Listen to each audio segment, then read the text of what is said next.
The smell of disinfectant was the first thing that hit me when the automatic doors opened. A chill ran through my bones, not from the air conditioning, but from the realization that I wasn't visiting anyone this time. I was being left. My son, Daniel, was walking a few steps ahead, his phone glued to his hand, avoiding my eyes. "Mom, it's only temporary," he said. The same way someone says, "It won't hurt a bit before the needle goes in. You'll get better care here. They have doctors, nurses, people trained for this stuff." I nodded, clutching my small suitcase. It wasn't the weight of the bag that made my hands tremble. It was the weight of the silence between us, the silence that had been growing ever since my husband died 3 years ago. Daniel had changed after that, became busier, colder, always talking about work and money. We used to talk every day. Now I was lucky if he answered my messages once a week. A cheerful nurse appeared, all smiles and name tags. "Mrs. Lawson? Welcome to Golden Pines Retirement Community." Her voice was too bright for the occasion. She took my arm gently, but I could feel her guiding me away from my son, from my home, from everything I'd built for 72 years. Daniel signed the paperwork quickly like he was paying a bill. Then he leaned down to hug me, or rather to make it look like a hug. "I'll visit next week," he said, but even then he was glancing at his phone. I tried to speak, to tell him I understood, that I wasn't angry, but the words didn't come. Only when the doors closed behind him did I whisper, "Goodbye, sweetheart." That night I lay in a narrow bed by the window, staring at the ceiling tiles. The room smelled like bleach and loneliness. I heard other residents talking, softly in the hallway, their stories of being forgotten, and for the first time, I realized I was now one of them. I reached for my locket, the one Daniel had given me when he was 10, with our picture inside. I pressed it to my heart and whispered, "You'll come back for me, won't you?" But deep down, I already knew the answer. The days at Golden Pines blurred together. Breakfast, pills, television, lunch, more pills. It was a place where time seemed to move in circles, not forward. People arrived, people left, and sometimes their rooms stayed empty for weeks before someone new moved in. My roommate Edna was 84 and sharp as a tack. She'd been a teacher all her life and still corrected everyone's grammar. "You're too quiet, Ruth," she told me one afternoon, knitting a blanket the color of storm clouds. "You think too much." "That's dangerous in a place like this." I smiled politely. She wasn't wrong. Thinking was dangerous, especially when you had too much to think about. I spent hours replaying that last look Daniel gave me, that mix of guilt and relief. He thought I didn't notice how quickly he drove away. But a mother always notices. In the rec room, I started observing people. There was Mr. Jenkins, who told everyone he used to be a banker but couldn't remember which bank. There was Margaret, who still wore lipstick every day, just in case her late husband visited in a dream. And then there was Leo, quiet, reserved, with the sad eyes of someone who'd lost everything. He was the only one who didn't try to make small talk. Maybe that's why I liked sitting near him. One day during arts and crafts, he leaned closer and said, "You don't belong here." I almost laughed. "None of us do." He shook his head. "No, I mean, you're different. You still look like you're waiting for something." His words struck a nerve, because he was right. I was waiting. Not for Daniel's visit. I'd stopped believing in that after the second week. But for something else. Something only I knew about. You see, before I retired, I wasn't just a school teacher's wife. I managed our family's small real estate company. It wasn't big, but we invested smartly. Daniel never cared for the details. He was too focused on tech, startups, and fast money. So, when my husband passed, I quietly moved most of our assets into a trust that Daniel didn't know existed. I hadn't touched it in years.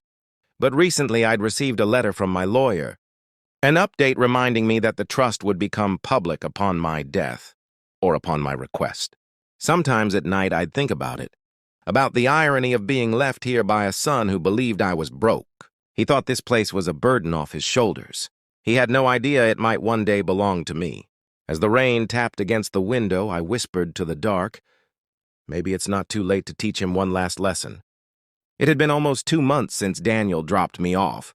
Not a single visit, not even a phone call. I had stopped checking the front door every time I heard footsteps. But that morning, as I was helping Edna with her crossword, the nurse appeared at the doorway, eyes wide. "Mrs. Lawson, she said with a smile that felt rehearsed. You have a visitor. For a moment, I froze. My heart fluttered like an old bird trying to remember how to fly. And then, there he was, Daniel, in his expensive gray suit holding a bouquet of lilies. His smile looked warm, but I knew it wasn't. Mom, he said, as if we'd spoken yesterday. You look great. How have you been? I forced a smile. I've been, well, the nurses take good care of me. He nodded quickly, his eyes scanning the room, the furniture, even the old clock on the wall like he was taking inventory. I'd seen that look before. It wasn't the look of a son visiting his mother. It was the look of a man assessing an opportunity. After a few minutes of polite small talk, he sighed dramatically. Listen, Mom, I've been meaning to visit sooner, but things have been crazy. Work's been tough since the merger. He paused, waiting for sympathy. I gave none. He continued, actually, that's part of why I'm here. I got a call from an attorney, something about Dad's estate. He said there might be unresolved assets under your name. So that was it. The lilies, the fake warmth, the sudden visit. I could almost hear my late husband whisper, He's your son, Ruth. You taught him to be ambitious. Yes, I said slowly, watching him squirm. There were some investments. Why do you ask? Daniel leaned forward, his tone softening. Mom, I just want to make sure everything's in order. You know, in case something happens. I can help manage things for you. I laughed quietly. Like you managed my living arrangements? His jaw tightened. Mom, come on. Don't make this about the past. I'm trying to help. I looked at him carefully, the fine watch on his wrist, the restless tapping of his fingers, the flicker of greed behind his eyes. And then I realized something. He didn't see me as his mother anymore. He saw me as a signature waiting to happen. When he left that afternoon, promising to come back soon, I sat by the window again, the lilies still unopened beside me. Edna looked up from her knitting. You gonna let him fool you, dear? I smiled faintly. No. I think it's time I remind my son what family really means. That night I opened my drawer and took out the lawyer's letter again. Tomorrow, I would call him. If Daniel wanted to play games with inheritance, he was about to discover that his mother still knew how to win. The next morning, the air felt different. Maybe it was the sunlight breaking through the blinds. Or maybe it was the quiet certainty that I finally had something to live for. After breakfast, I asked the nurse for the community phone. My hands trembled slightly, not from weakness, but from anticipation. When the operator connected me to my lawyer, Mr. Grayson, I felt a strange calm settle over me. Ruth, he said warmly, I was hoping you'd call. I assume this is about the trust? Yes, I replied. I'd like to make a few changes. He hesitated for a moment. Of course. But are you sure, Mrs. Lawson? Once these amendments are filed, they'll override the previous arrangements. That's exactly what I want, I said firmly. We spoke for nearly an hour. I told him to ensure that the charitable foundation I'd been planning with my husband years ago would finally be created. A program that would fund education and health care for seniors without families. I wanted it named the Golden Promise Fund. And Daniel? Mr. Grayson asked carefully. I smiled, even though he couldn't see it. Let him have what he's already taken from me. Distance. He paused. Understood. When the call ended, I sat back and closed my eyes. For the first time in months, I felt light, as if I'd finally exhaled after holding my breath too long. That afternoon, I joined Edna and Leo for tea in the courtyard. The autumn wind carried the scent of fallen leaves, and the fountain beside us whispered softly. Leo noticed the change in me immediately. You're glowing, he said with a half smile. What happened? I made peace, I answered simply. And maybe I left a small surprise for someone who needs to learn a lesson. He chuckled. Sounds like you're not done teaching after all. That night I wrote a letter. Not for Daniel, not yet. It was for Mr. Grayson to be delivered only upon my passing. Inside, I enclosed something Daniel had forgotten existed, the original deed to our home, the one I'd kept in a separate box for decades. On the envelope, I wrote in careful, shaky handwriting, For my son, when he remembers what love means. When I sealed it, a single tear rolled down my cheek, but it wasn't from sadness. It was relief. Because for the first time since he'd left me at that gate, I wasn't the forgotten mother anymore. I was the architect of my own ending, and maybe his beginning. 3 weeks passed before Daniel returned. The weather had turned colder, and the trees outside the window had lost their color. The day before, the nurse mentioned that a Mr. O'Connell had called several times, asking about me. I knew what that meant. Something had shifted. When he finally walked in, I barely recognized him. His perfect hair was messy, his tie loose, his face drawn and pale. He looked like a man who hadn't slept in days. "Mom," he said quickly, shutting the door behind him. "We need to talk." I nodded and motioned toward the chair. "Of course." "Sit down." He ran a hand through his hair and exhaled shakily. "I just got off the phone with Mr. Grayson. He said you changed the trust, removed me completely. Why would you do that?" I looked at him carefully, my voice calm. "Because I wanted to make sure what your father and I built went somewhere meaningful." "Meaningful?" His voice cracked. "I'm your son. Doesn't that mean anything?" I hesitated. It used to. The silence between us grew heavy. He leaned forward, desperate now. "Mom, you don't understand. I made some bad investments. I'm in trouble. Serious trouble. I could lose everything. You can't just—" I raised a hand. "Stop!" He froze. "Daniel, do you remember the day you brought me here? You said it was for my own good. Do you know how that felt? To be treated like an inconvenience?" He opened his mouth to protest, but I didn't let him. "I stayed up every night replaying that moment," I continued softly. "And somewhere between the loneliness and the tears, I realized something. You didn't abandon me because you were cruel. You did it because you thought love was a transaction. You thought comfort could be bought and that people could be managed like assets." His eyes filled with tears. "I was wrong, Mom. Please, I can fix this." I shook my head. "No, Daniel. You can't fix people you've broken by throwing money at them. You fix it by being present, by caring. But you'll understand that someday?" He looked at me for a long time, and for the first time in years, I saw the boy he used to be. The one who built tree houses with his father and kissed my cheek goodnight. Then he whispered, "I'm sorry," and left the room before I could say anything else. I watched him go, a strange ache in my chest. Maybe it was pride. Maybe it was grief. When I turned back to the window, Leo was standing outside in the courtyard looking up. He smiled and waved. For a moment, I smiled back. Because somehow, even in this place, life was still giving me reasons to believe in new beginnings. Winter came early that year. The cold slipped through the windows of golden pines, no matter how high they turned up the heat. I spent most of my days by the window, wrapped in Edna's half-finished blanket, watching snow gather on the courtyard benches like soft, white memories. My health had begun to falter. Nothing dramatic, just the slow unraveling that comes with age. The nurses spoke in gentle voices around me now, their smiles edged with pity. I didn't need their words to know what they were thinking. Daniel started visiting more often. At first, once a week, then twice. He brought flowers, books, even my favorite lemon cookies from the bakery downtown. The first time he came without a suit, I almost didn't recognize him. His eyes were tired, but softer somehow, as if he'd left his armor outside the door. "Hey, Mom," he said one afternoon, pulling up a chair. I've been volunteering at a senior center, just helping out with tech stuff." I looked at him, surprised. "You?" He grinned sheepishly. "Yeah. Turns out I'm not as good at ignoring people as I thought." For the first time in a long time, I laughed, a real laugh from deep inside my chest. It startled both of us. He leaned forward. "I know I can't undo what I did, but I want you to know I get it now. You didn't need me to manage your life. You needed me to be in it." Tears blurred my vision. "That's all any parent ever wants, Daniel." From then on, our visits changed. We stopped talking about money and trust funds and started talking about small things, my childhood.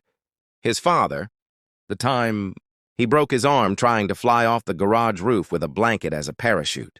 Sometimes he'd stay for hours, even when I fell asleep mid-conversation. Once I woke up to find him fixing the loose handle on my dresser. No audience, no camera, just him and a screwdriver. But life, as I'd learned, never gives you all the time you think you deserve. One night I woke up struggling to breathe. The nurse was beside me in seconds, but I could see the fear in her eyes. Everything blurred. The hum of machines, the voices fading in and out. "Call Daniel," I whispered. When he arrived, I could barely keep my eyes open. He grabbed my hand, holding it like he was afraid to let go.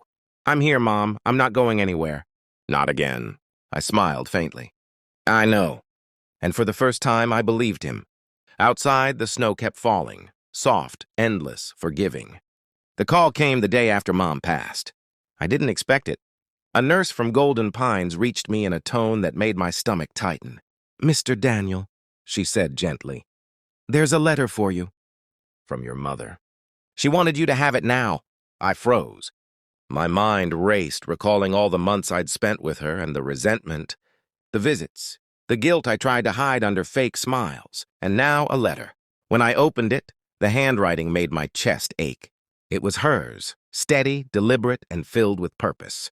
Inside was the deed to our family home, along with instructions I had never imagined. "For my son, when he remembers what love means." The words hit me harder than anything in my life. Not the money, not the investments, not the house, but the lesson. I read on. My mother had left the majority of her estate to the Golden Promise Fund, the program she and Dad had planned for seniors without families, and she had set it up so that my control over the trust would come with conditions: care, respect, and presence. Her final act was a reminder: nothing in life is just about material gain. I sank into the chair, staring at the paper.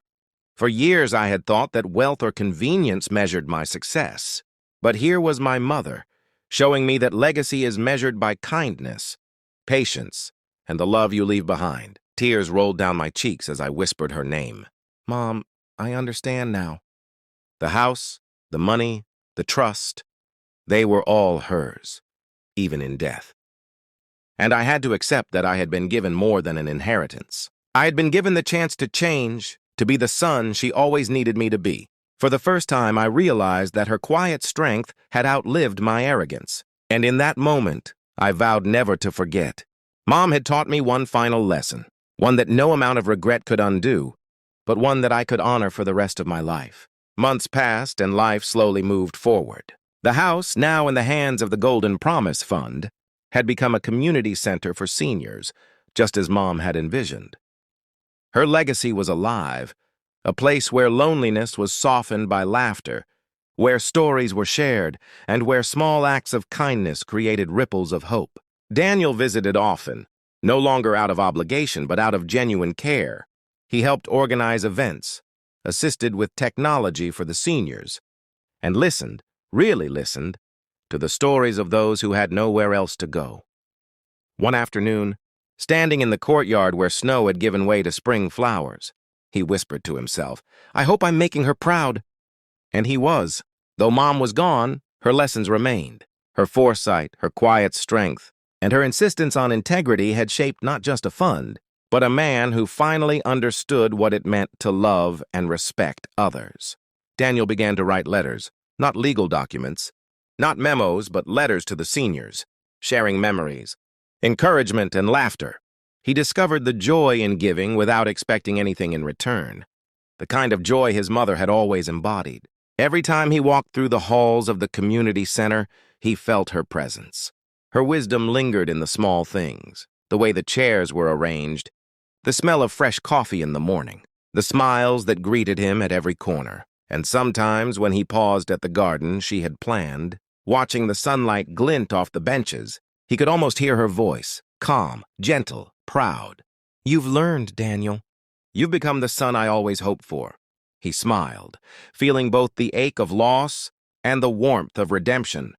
And for the first time, he realized that true inheritance wasn't money or property or assets. It was the lessons, love, and courage passed down from one generation to the next. Mom's legacy was not just remembered. It lived in every act of kindness, every smile, every life touched by her vision. And Daniel knew that as long as he honored it, she would never truly be gone.